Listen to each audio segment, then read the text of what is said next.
번뜩이는 갑옷을 입고 숭고한 이상과 정의를 가지며 악당을 혼내주고 약자들을 도우며 죽음께 영원한 충성을 맹세하고 물질적 이득보단 명예를 중요시 여기는 삶 그 자체가 낭만인 직업.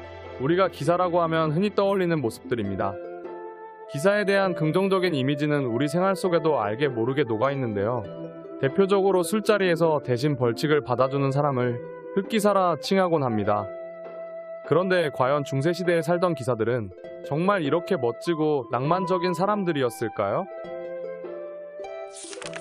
결론부터 얘기하면 이들은 영지의 평화나 약자 보호를 위해서 헌신하는 이들이 절대 아니었습니다.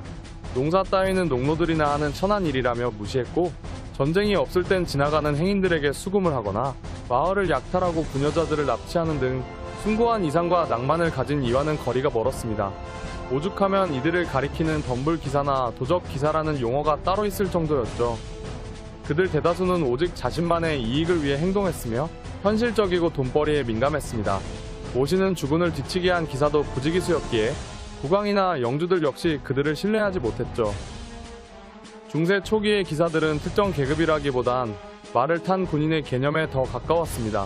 중세 초기의 유럽을 거의 통일했던 프랑크 왕국은 각 지방에서 이민족의 침입이 잦아지자 대규모 보병대보다는 소수 정예의 필요성에 의해 말을 탄 기병 위주의 전술이 대두되기 시작합니다.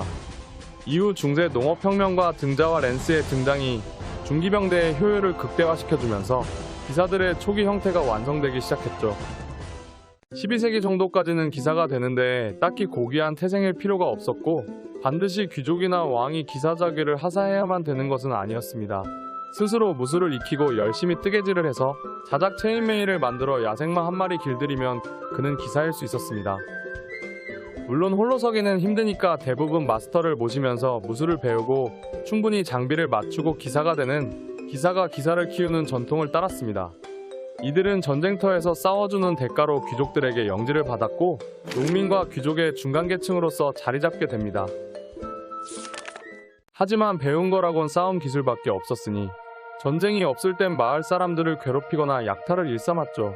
이를 보다 못한 교회와 왕실은 기사들을 도덕적으로 교화시켜보고자 했으며, 그렇게 만들어진 게 바로 기사도였습니다. 기사에게 요구된 가장 중요한 덕목은 충성과 독실한 신앙, 경험, 용맹, 사랑, 관용, 그리고 부녀자와 약자 보호였습니다. 제대로 지켜지지 않은 경우가 많았지만 힘을 갖춘 무인들에게 이렇게 하는 것이 이상적이다라는 모델을 제시한 건 분명히 긍정적인 효과가 있었습니다. 이런 기사도 정신은 프랑스를 중심으로 전 유럽으로 확산되어서 12세기 중반부터는 깡패나 양아치 같은 기사들의 숫자가 현저히 줄어들게 됩니다. 그리고 이쯤부터 기사는 기사로 태어나는 것 또는 군주가 하사하는 개념으로 바뀌게 되었죠. 농부들이 기사들의 무기를 휴대하는 것을 금지했고, 농민의 아들이 기사로 서임되는 것을 금지했습니다. 기사 계급이 중귀족화되기 시작한 거죠. 때문에 문학이나 시의 조예가 깊고 폭넓은 지식을 가진 기사도 등장하기 시작했습니다. 이런 기사도 정신은 실제 전쟁에도 영향을 끼치기도 했는데요. 백년전쟁 같은 경우 프랑스와 영국 기사 간의 아름다운 기사도의 일화가 많이 남아있습니다. 예를 들면 전쟁 중에 수많은 사람들이 죽는 걸 막기 위해 각 국에서 30명만 뽑아서 싸웠다든지, 상대를 죽이지 않고 부상만 입혀서 몸값만 받고 풀어주는 등 지금 시각에서 봐도 전쟁에서 참으로 신사적인 행동이었죠.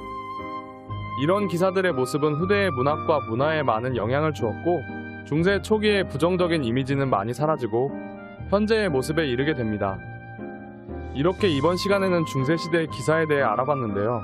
자료를 조사해보면서 여러모로 영국 생각이 많이 나더라고요. 우리는 보통 영국하면 신사의 나라라는 이미지가 강한데 사실 영국은 신사가 아니었죠. 기사의 이미지도 이와 일맥상통하는 면이 좀 있어 보이네요. 아무튼 이번 영상은 여기까지입니다. 재미있게 보셨다면 구독과 좋아요 한 번씩만 부탁드릴게요. 다음 시간에 만나요.